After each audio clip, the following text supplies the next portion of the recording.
मेरा नाम रोहन है और मैं 19 साल का हूँ। आज जो मैं कहानी आपको सुनाने वाला हूँ, ये कहानी तब की है जब मैं 15 साल का था और 8th क्लास में पढ़ा करता था। उस समय मेरा एक बहुत ही अच्छा और प्यारा सा दोस्त था जिसका नाम था वैभव। हम दोनों में बहुत अच्छी बनती थी। वो हमसे 3 साल बड़ा था, यहाँ तक कि हमारे ग्रुप में सबसे बड़ा वही था। 8th क्लास में हमारी एक ऐसी एज थी जिस समय जो लड़का जितना बड़ा होगा उसकी उतनी इज्जत होती थी। साथ ही साथ में वो बहुत ही पैसे वाला भी था और वैभव का नेचर बहुत अच्छा था और मैं शुरू से ही शांत नेचर का था। उस समय मैं जयपुर के वैशाली में रहता था। आपको पता होगा कि वैशाली में भी कुछ गांव ऐसे हैं जहाँ पे रेत है, डेजर्ट है, थोड़ा आउट एरिया है। मैं वहाँ पे रहता था। एक दिन रात को उसका कॉल आया। उसने बोला, क्या क्या सोचता है, चलना रात को चलते घूमते कहीं नाइट आउट पे चलेंगे। मैं शुरू से घूमने फिरने वाले लोगों में से था। मैंने भी सोचा कि चलो चल लेते हैं, थोड़ा एरिया भी घूम लेंगे। मैंने उसको हाँ कर दी। उसके बाद हम दोनों ने रात को निकलने का फ़ैसला किया और उसका मेरे पास मैसेज आया कि तू तैयार है क्या, मैं आ चुका हूँ, चल चलते। फिर हम दोनों निकल गए। रात के करीबन 12:30 बजे थे। हम दोनों आराम से रात भर घूम रहे थे। करीबन रात के 2 बज चुके थे। वैभव को लगा कि क्यों ना हमारे ग्रुप के बाकी बच्चे भी आ जाए तो कितना मज़ा आएगा। उसने सबको कॉल किया मगर किसी बच्चे ने कोई रिप्लाई नहीं दिया। हम दोनों सोचने लगे कि करे तो करे क्या। 3 बज गए, 3:30 बज गए। उसके बाद हमने सोचा कि छोड़ो, हम खुद ही कुछ कर लेंगे। उसके बाद थोड़ी दूर बाद वैभव ने एक डेजर्ट एरिया में गाड़ी रोक दी। वहाँ पे उसने वीट निकाली और उसको जलाने लगा। मैं कभी भी ये फूकने या फिर वीट्स के ख़िलाफ़ नहीं था, तो मैंने भी उसको हाँ कर दिया। उसके बाद उसने एक रेगिस्तान वाली जगह चुनी और वहाँ पे जाके गाड़ी रोक दी और एक अच्छी सी जगह देखकर हम बैठकर आराम से फूकने लगे। थोड़ी देर बाद हमें एक अजीब सी गंध आने लगी। हमें शुरू में लगा कि वो इस वीड की है, मगर थोड़ी देर बाद वो बदबू इतनी ज़्यादा हो गई कि हमें उल्टी आने लगी। वैभव ने मुझसे पूछा, अभी तू क्या कर रहा है, इतनी गंदी स्मेल कहाँ से आ रही है। मैंने बोला, भाई मुझे कुछ नहीं पता, पता नहीं कहाँ से आ रही, तो तू चेक कर कहाँ से आ रही, तू लाया ना वीड। वैभव ने बोला, नहीं पागल है क्या, मैं कैसे ले आऊँगा ऐसे ख़राब वीड, मेरी वीड से नहीं आ रही, मुझे पता चल जाता। उसके बाद वो बदबू इतनी ज़्यादा बढ़ गई कि हम दोनों ने एक दूसरे को काम डाउन किया और फिर ढूंढने लगे कि आखिर ये बदबू आ कहाँ से रही है। थोड़ी देर बाद उसके बाद हमें हल्की हल्की कोई आवाज़ से आ रही थी, वैभव वैभव। कोई हमें पुकार रहा था। वैभव को लगा कि कोई उसको पुकार रहा है। धीमी धीमी आवाज़ में किसी लड़की की आवाज़ थी, बहुत प्यारी। हम दोनों उस बॉडी और उस गंध को और उस आवाज़ को दोनों को ढूंढने लगे।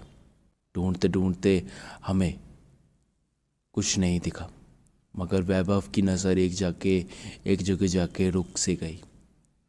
मैंने जब वैभव से सवाल पूछा तो उसकी नज़र एक जगह से हट ही नहीं रही थी।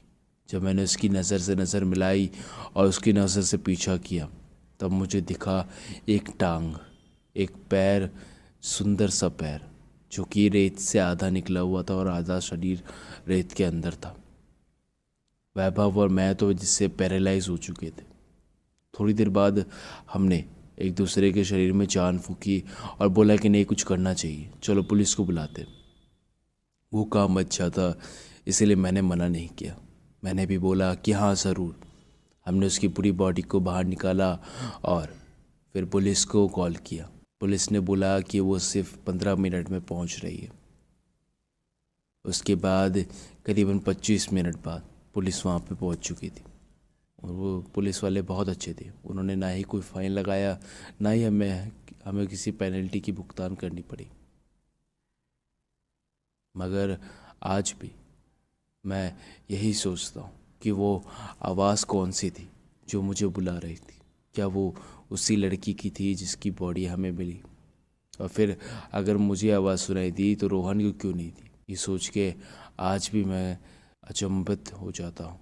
मगर इस सब चीज़ों में न मेरा न आपका किसी का बस नहीं चलता। तो दोस्तों, बस यहीं तक थी कहानी। तो दोस्तों, अगर आपको ये कहानी सुन के डर लगा हो और मेरे चैनल को सब्सक्राइब करने का मन करे तो दोस्तों प्लीज़ बिना सोचे समझे मेरे चैनल को सब्सक्राइब कर लीजिए, ताकि जब भी हमारी कोई भी नई हॉरर स्टोरी आए then you will be the first one to get notified. तो दोस्तों चलिए, चलता हूँ और फिर लौटूंगा एक ऐसी ही सच्ची डरावनी कहानी के साथ। तब तक के लिए thank you and have a nice day. Bye bye.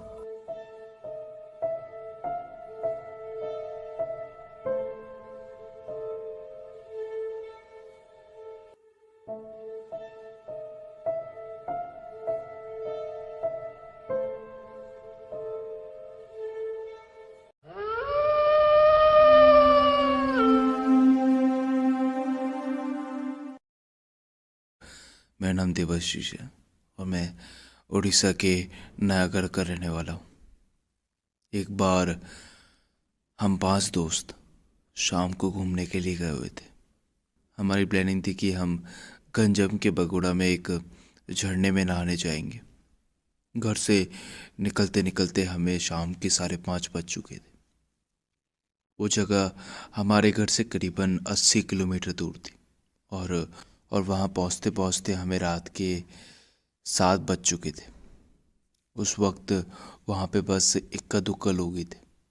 वहाँ पहुँचते ही हम लोग जल्दी से मस्ती करने लगे और मस्ती करते करते 3:30 बज गए थे। तब तक वहाँ हमारे अलावा और कोई भी नहीं था, तो हम पांचों भी जल्दी से वहाँ से घर पहुँचने लगे। उस दिन पूर्णिमा की रात थी।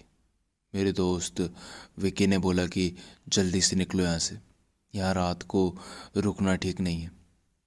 और वो जगह एक जंगल के बीचों बीच में भी थी।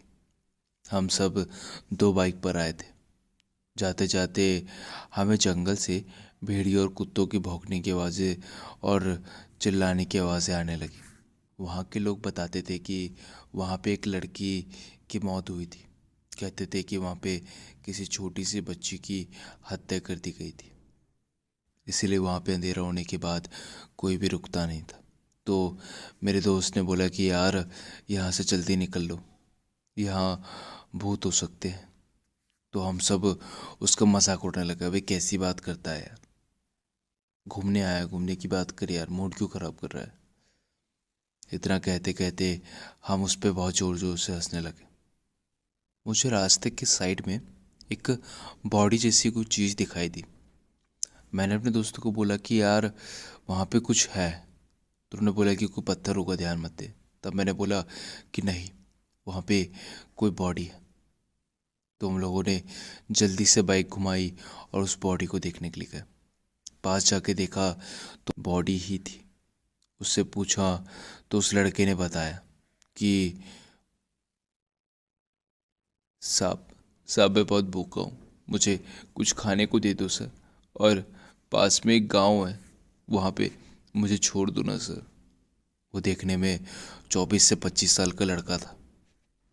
तो उसमें से ऐसी गंध आ रही थी जैसे कि उसकी लाश सड़ चुकी हो। लेकिन हमें लगा कि वो शायद ज़िंदा है और उसको मदद की ज़रूरत है। हमें लगा था कि वो ज़िंदा है और कई दिनों से नहाया नहीं होगा, इसीलिए ऐसी स्मेल आ रही। तो हमने उसे उठाने का फ़ैसला किया और हम उसको उठाने लगे और उसे बाइक पर बैठा दिया और वहाँ से निकल गए। थोड़ा दूर जाते ही मेरे दोस्त ने, जो कि दूसरे बाइक पे था, उसने जल्दी से बाइक मेरे पास लाया जब मैं बाइक चला रहा था। तो हमने उससे पूछा कि क्या हुआ क्या। तो वो बोला कि वो आदमी इंसान नहीं है।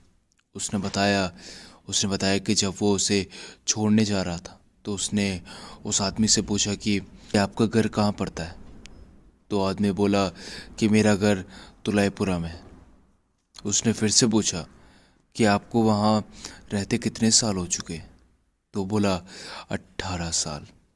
उसने फिर से पूछा कि आप यहाँ जंगल में कैसे आए, लेकिन इस बार उसने कोई जवाब नहीं दिया। 2 बार पूछने के बाद जब उसने पीछे मुड़ के देखा तो वो आदमी पीछे नहीं था। उसने देखा कि वो पीछे एक पेड़ के ऊपर लटका हुआ था, या फिर कहें बैठा हुआ था। बहुत ही भयानक सी हंसी हंस रहा था। वो देखते ही उसने उसी वक्त बाइक घुमाई और सीधा हमारे पास आ गया। उसकी बात सुन के हम सभी बहुत डर गए और उसी वक्त वहाँ से निकल गए। बाइक पर आते हुए मेरे दोस्त ने साइड में एक व्यू मिरर में देखा कि वही आदमी हमारे पीछे दौड़ता हुआ आ रहा है। हमारे पास में ही एक हनुमान जी का मंदिर था।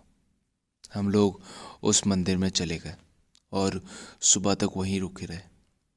अगली सुबह जब हम घर पहुंचे तो हमने ये सारी बात अपने फैमिली मेम्बर्स को बताई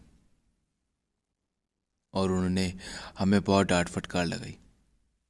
उस दिन के बाद से हम कभी उस जंगल में वापस नहीं गए। बाकी लोगों के लिए वो एक जंगल है, मगर जब भी हम उस जंगल को देखते हैं तो हमारे लिए वो एक दर्दनाक किस्सा है।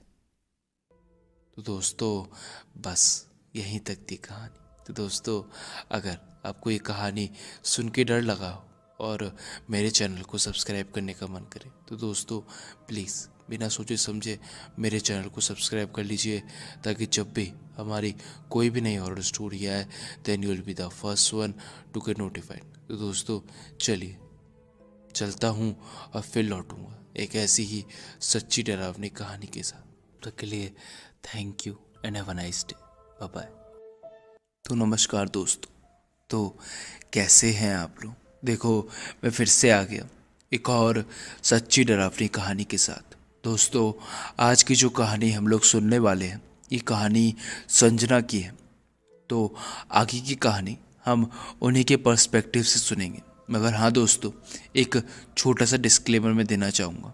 दोस्तों, आप भी जब कहानी सुनेंगे तो छोटी मोटी डिटेल्स इस कहानी में नहीं है, जैसे कि वो कहाँ की बात है, कॉलेज का नाम क्या है, या फिर स्कूल का क्या नाम है, या फिर उनकी सिस्टर का क्या नाम है, उनके सिस्टर के फ्रेंड का क्या नाम है। दोस्तों, ये छोटी मोटी डिटेल्स जो उन्होंने नहीं बता पाई, उनके अनुसार ये वो भूल गई है। तो दोस्तों, कहानी को एंजॉय करें और दोस्तों चलिए कहानी शुरू करते हैं।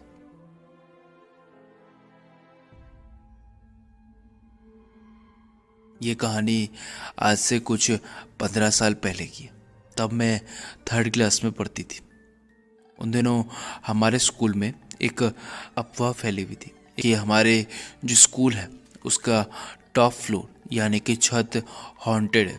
कहा जाता था कि वहाँ पे कोई बच्चे आके सुसाइड कर लेते थे। उसके चक्कर में उस जगह को ताला लगा दिया गया। तो दोस्तों, उसके बाद काफ़ी दिन बाद मेरी अपनी बहन से बात हुई। और दोस्तों, मैं बता दूं कि मेरी जो बहन है वो मेरे स्कूल से पास आउट थी। वो करीबन मुझसे 15 से 16 साल बड़ी थी। और मैं अपनी दीदी के साथ बैठकर रात को बात कर रही थी। और ऐसी बात करते करते उन्होंने मुझे अपना एक हॉरर इंसिडेंट बताया, और वही हॉरर स्टोरी आज मैं आपके साथ शेयर करूँगी। तो दोस्तों चलिए कहानी शुरू करते हैं। उन दिनों हम 6th क्लास में थे। हमारा स्कूल का जो टॉप फ्लोर था उसके ऊपर एक कॉरिडोर बना था। उस कॉरिडोर के कॉलम्स में हमारी क्लासेस थी। उस कॉरिडोर के सबसे लास्ट में हमारा एक वॉशरूम था, लेडीज़ वॉशरूम। उस वॉशरूम में एक अजीब सी कहानी थी। कहा जाता था कि एक लड़की थी जिसने चीटिंग करते करते उस टॉयलेट में जाके छुप गई, और कुछ टीचर्स को पता चल गया तो उन्होंने उसको पकड़ने के लिए उस टॉयलेट में रेड मारी, देसी भाषा में रेड मारी। इसके चक्कर में वो लड़की इतनी डर गई कि उसने बाथरूम के अंदर ही सुसाइड कर लिया। और कहा जाता था कि उस लड़की की आत्मा आज तक उस टॉयलेट में है। और इस चक्कर में उस समय उस टॉयलेट में जो भी लड़के जाती थी कोई भी अकेला नहीं जाता था, या तो कोई दोस्त या तो कोई दुश्मन के साथ जाता था। उसके बाद उस यही बात करते करते करीबन काफ़ी दिन बीत गए। एक दिन हमारा थर्ड पीरियड ओवर हुआ था और मेरी दोस्त को टॉयलेट लगी, तो उसने मुझे बोला कि यार चल ना टॉयलेट करते यार, बेको उस कॉलेज टॉयलेट में मैं अकेले नहीं जाऊँगी, तू भी साथ चल। तो मैं तो ये सब बातें जानती थी, तो मैंने भी उसको मना नहीं किया। और ख़ास कि मेरी दोस्त थी यार, इतनी प्यारी दोस्त थी, ऐसे कैसे मना कर देती। मैं उसके साथ चली गई। कुछ देर बाद वो टॉयलेट के अंदर चली गई और उसने डोर लॉक कर लिया। कुछ देर होने के बाद अचानक से उसने ज़ोर ज़ोर से अपने टॉयलेट का गेट खोलना शुरू किया। मैंने उससे बोला कि भाई जल्दी क्या है, आराम से गेट टूट जाएगा।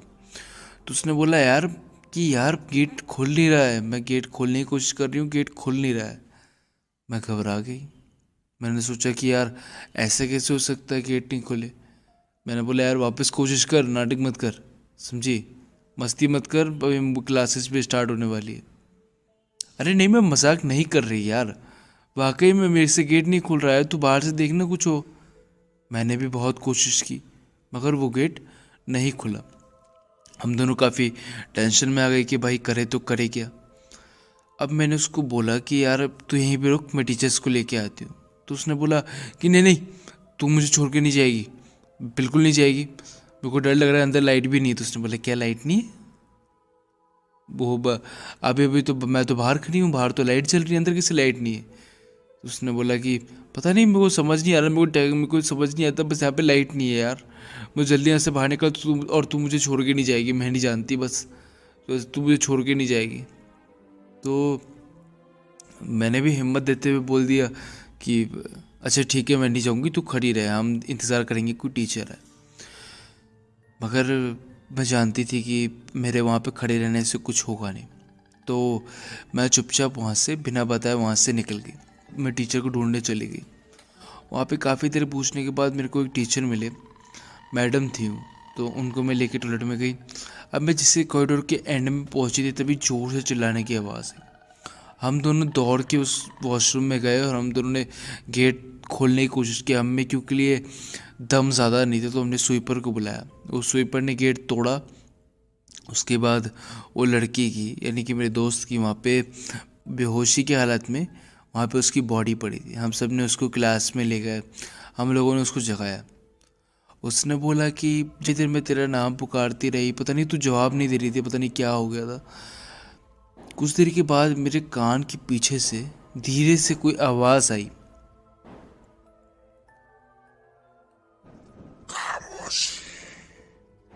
मुझे पसंद है। मैं बहुत डर गई यार, और भी सुनते ही मैं बेहोश हो गई। और उसके बाद अगला सीन मुझे याद है कि मैं यहीं पे तुम्हारे सामने पड़ी। उस दिन के बाद से आज तक लोगों का यही मानना है कि वो प्लेस, वो वॉशरूम पूरा हॉन्टेड है। उसके बाद हमारे यहाँ स्पेशल इंस्ट्रक्शंस आ गए कि उस टॉयलेट में आइंदा के बाद कोई भी नहीं जाएगा। तो दोस्तों बस यहीं तक थी कहानी। तो दोस्तों अगर आपको ये कहानी अच्छी लगी हो और मेरी कहानी सुन के आपको थोड़ा सा भी डर लगा हो, तो दोस्तों प्लीज़ हमारे चैनल को सब्सक्राइब करिए और आने वाले नई हॉरर स्टोरीज़ के लिए नोटिफिकेशन का बेल प्रेस कर दीजिए, ताकि जब भी नई हॉरर स्टोरी आए then you will be the first one to get notified. और दोस्तों चलता हूँ और फिर लौटूंगा एक ऐसी ही सच्ची डरावनी कहानी के साथ। तब तक के लिए thank you and have a nice day. Bye bye. मेरा नाम नीतू है और मैं उड़ीसा के कुट्टक से हूँ। मैं आपको अपनी छोटी बहन के साथ घटी एक सच्ची घटना बताने जा रही हूँ। यह आज से करीबन 6 महीने पहले की बात है। उस दिन मेरी एक फ्रेंड और मेरी फ्रेंड की फैमिली, हम सब दमदामिनी नाम की एक जगह पर घूमने गए थे। उस जगह पे हमने काफ़ी देर घूमे फिरे, मस्ती की। वहाँ पे एक मंदिर भी था। हम लोग उस मंदिर में गए और हमने पूजा वूजा सब की। थोड़ी देर बाद हमने वहाँ पे खेलना शुरू किया। खेलना शुरू करने के बाद हमने पीछे मुड़ के देखा तो देखा कि मेरी बहन वहाँ पे गुमसुम बैठी हुई थी।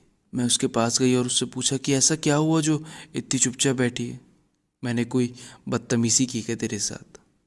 तो उसने मुझे बताया कि नहीं नहीं, ऐसी कोई बात नहीं। असल में दरअसल बात यह है कि मैं पीपल के पेड़ के नीचे बैठी थी तभी एक बंदर ने आके मुझे डरा दिया और मैं नीचे गिर गई। और तब से मेरा मूड बहुत ख़राब है।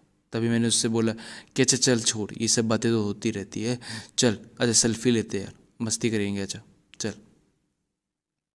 इतना कहते ही मैंने उसको बुलाया और हम सब सेल्फी खींचने लगे। सेल्फी मेरी बहन खींच रही थी।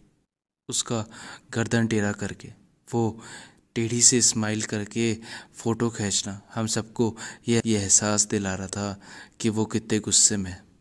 फिर हमने ज़्यादा बात ना करते हुए वहाँ से जाने का फ़ैसला किया।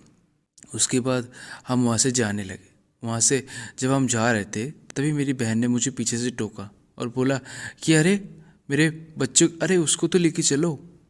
तभी मैंने उससे पूछा कि किसको लेके चलो, तो उसने बोला कि मेरे बच्चे को लेके चलो। तो मैं ज़ोर ज़ोर से हंसने लगी। मैंने सोचा कि यार इसका कौन सा बच्चा आ गया। मैंने उसको भी यही बोला कि अबे तेरा कौन सा बच्चा है जो यहाँ छूट गया, चल नाटक मत कर। यही कहते हुए फिर हम वहाँ से निकल गए। उसके बाद हम अपने घर पे वापस आ गए। करीबन 2 या 3 दिन बीत गए थे, सब सही जा रहा था। तभी अचानक से कुछ दिनों बाद नवरात्रि की कुछ पूजा होने वाले थे, इसीलिए हमारे कॉलोनी के एंड में एक मंदिर पड़ता था। उस मंदिर में काफ़ी हवन और पूजा होने वाला था, जो कि चालू हो गया था। वो हवन जैसे ही चालू हुआ, मेरी बहन अचानक से चिल्लाने लगी, अपने दीवार पे सर मारने लगी और नाखून रगड़ने लगी और ज़मीन पे गिर गई और चिल्ला के कहने लगी कि ये मंदिर, इस मंदिर को बंद करो। इस मंदिर में से जो आवाज़ आ रहा है ना, मेरे कान के पर्दे फाड़ रहा है। इस मंदिर को बंद करो वरना मैं यहाँ पे जितने भी लोग हैं ना सबको मार दूँगी, सबको मार दूँगी। इतना कहते हुए फिर वो बेहोश हो गई। इतना कहते हुए वो बेहोश हो गई। तभी मेरी माँ समझ गई थी कि इसमें कोई बुरी आत्मा है। हमने उससे जाके अपने रूम में सुला दिया। कुछ समय सोने के बाद वो अचानक से उठी और बोलने लगी कि मेरा बच्चा कहाँ है, मेरा बच्चा कहाँ है। तभी मेरी माँ ने उसको बोला कि मैं जानती हूँ तू मेरी बेटी नहीं, तू है कौन, नाम बता तेरा। तब उसने बताया कि मैं सुनीता हूँ, मैं यहीं की रहने वाली हूँ। मेरी दरअसल एक लव मैरिज हुई थी। इतना सुनते ही उसकी माँ ने बोला कि बात क्या है, पूरी बात बता, तू यहाँ पे आई कैसे और तू मेरी बेटी के अंदर आई कैसे, तू चाहती क्या है। तो उसने बताया कि उस रात, उस दिन जब वो पीपल के पेड़ के नीचे बंदर के डर से नीचे गिरी थी, तभी उसने मौका देख के उसके शरीर में प्रवेश कर लिया और मैं यहीं की रहने वाली हूँ। दरअसल मेरी लव मैरिज हुई थी। मेरे और हस्बैंड, हम दोनों के बीच में काफ़ी नज़दीकियाँ थी। मेरी सास को ये बात पसंद नहीं थी। मेरे पति की मुझे कुछ आदतें पहले नहीं पता थी। बाद में वो पीने लगा और मुझे मारता था और मेरी सास भी चाहती थी कि मैं मर जाऊं। मगर इतना सब कुछ होने के बावजूद भी मेरा एक बेटा था जिसको मैं अपनी जान से भी ज़्यादा प्यार करती थी। एक रात जब मैं सो रही थी तो सोते सोते अचानक से किसी ने मेरे मुंह पे तकिया रख के मुझे मार दिया। मुझे पता नहीं क्यों मेरी सास थी या फिर मेरे पति, मगर दोनों में से कोई एक ही था जिसने मेरी जान ली। तो बस मैं अब अपने बेटे से मिलना चाहती हूँ। अगर तुम मुझे मेरे बेटे से मिला दो तो मैं इसको छोड़ दूँगी। इस समय मेरी माँ को कोई और रास्ता मिला नहीं। उन्होंने सीधा पुजारी को बुलाया और आधे घंटे में हमारे घर पे पुजारी जी आ चुके थे। उन्होंने हम सबको कम घर से बाहर जाने को कहा और बोला कि जब तक मैं तुम्हें नहीं बुलाऊँ तुम में से कोई भी अंदर नहीं आए, सिर्फ बेटा तुम यहाँ पे रुक जाओ। उन्होंने मेरे भाई को अंदर रोक लिया और फिर काफ़ी देर के बाद मेरा भाई एक मटका लेके उस घर से निकला और कहाँ गया वो मुझे पता नहीं। मगर जब वो वापस आया तब मैंने उससे पूछा कि तुम कहाँ गए थे और मटका था तुम्हारे हाथ में, उसमें क्या था। तो उसने मुझे पूरी बात बताई कि जब पंडित ने उसको बुलाया कि मेरे सामने हो, तुम कौन हो, तो वो औरत बेकाबू हो गई। उन्होंने उसको एक सर्कल में बैठाया और उससे सवाल जवाब किया। पूरी बात जान लेने के बाद उन्होंने बोला कि मैं तुम्हारे बच्चे से तुम्हें नहीं मिला सकता है क्योंकि वो बहुत दूर है, मगर इसके अलावा अगर तुम्हारी कोई भी और इच्छा है तो तुम मुझे बताओ, मैं तुम्हारी सारी इच्छा पूरी कर दूंगा, वरना मैं तुम्हें वापस उसी पीपल के पेड़ पे बांध दूँ। तो उसने बोला कि मुझे 500 किलो रसगुल्ले, 200 किलो जामुन और घेवर ला के दो। सब कुछ ला देने के बाद और उसके खा लेने के बाद वो शांत हो गई और पंडित जी ने उसे उस मटके में बंद कर दिया और मुझे कहा कि इस मटके को लेके उसी पीपल के पेड़ के नीचे जाके रख देना और पीछे मुड़ के गलती से भी मत देना। इतना कहते ही मैंने जल्दी से जाके वो मटका जाके उस पीपल के पेड़ के नीचे रख दिया और जब मैं लौट रहा था तो मेरे पीछे से काफ़ी आवाज़ें आ रही थी मेरी माँ की, रुक जा बेटा, बेटा रुक जा, मुझे ऐसे छोड़ के मत जा बेटा, मुझे ऐसे छोड़ के जाएगा बेटा। अगर मैं पीछे नहीं मुड़ा क्योंकि मुझे पता था कि ये उस चुड़ैल की आवाज़ है और उस मटके का वज़न 2 वयस्क आदमियों के बराबर था। पता नहीं मैंने सिर्फ हनुमान जी का नाम लेते हुए उस मटके को जाके रखा है।